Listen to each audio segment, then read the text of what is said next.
Hello guys, kumusta na po kayong lahat? Today is September the 5th. It's Labor Day here in the United States.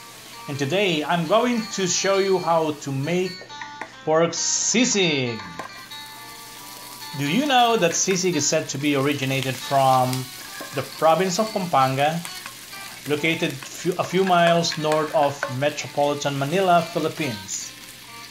It is traditionally cooked by boiling pig ears and cheeks, seasoned with vinegar, calamansi juice, chopped onions, and chicken liver, served in a very hot sizzling plate.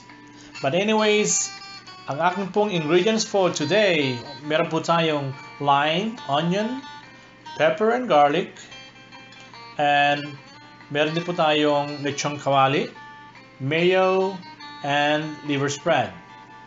Tara, magluto na po tayo. First thing, maghihiwa po tayo ng gulay, ng onions. Maliliit lang po ang hiwa ng onions. And then ito pong lechong kawali. Hiwa-hiwain niyo po natin sa maliliit na piraso. Huwag po yung pinong-pino, pero siguruhin pong maliliit din po ang size ng pagkakahiwa natin. And then we have the lime. Wala po kaming kalamansi dito sa lugar ko, malapit sa California, sa Anaheim. So I use lime. And then ito pong chili, red chili and green chili. Hinihili lang po sa paglalagay ng chili.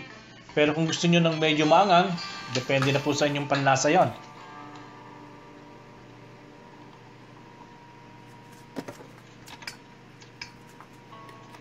Ayan, magigisa na po tayo. Sa ating pagigisa po, of course, preheat po natin yung kawali. Then, optional, pwede po natin lagyan ng butter for added flavor. And then, nilalagyan na po natin yung tinadtad na sibuyas.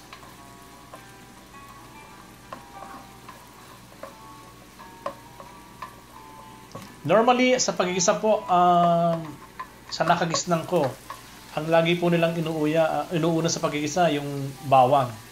Pero ako po, lagi ko pong inuuna ang sibuyas and then garlic. Kasi po yung garlic pagka medyo na-overcook, medyo nagbibigay ng bitterness, medyo mapait po ang lasa. Pagka napansin niyo po medyo transparent na po yung onion, ilagay na po natin ang lechong kawali. Ito pong sisig, pwede po natin iluto ang sisig sa pamagitan ng paggamit ng iba't ibang meat or fish.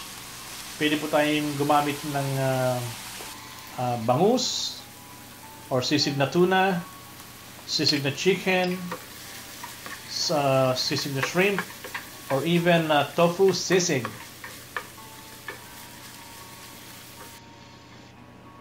Ito po yung liver spread. Traditionally po, ang nilalagay po talaga natin yung liver talaga na hindi delata. And again, ito pong paglalagay ng sili. Hinay-hinay lang. Pag napasobra po yan, masasayang po yung ating sisig. Lalo na dun sa hindi sanay kumain na maanghang.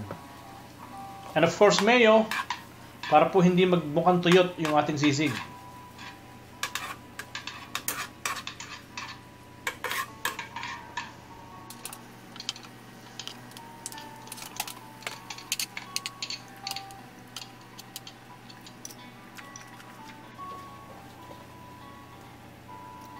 And then, adjust lang po natin yung lasa. Kung kulang po sa asin, put some lemon. Kung kulang po sa saltiness, add some soy sauce or salt. And there you go. Wow!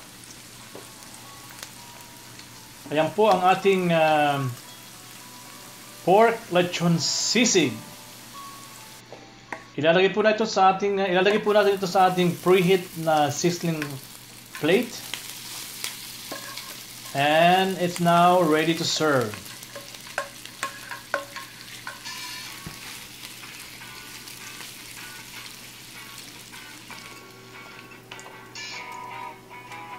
Then lalagyan po natin ng itlog at some decoration.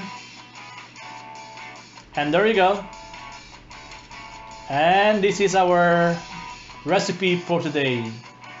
Pork sizzling sisig. Maraming salamat po.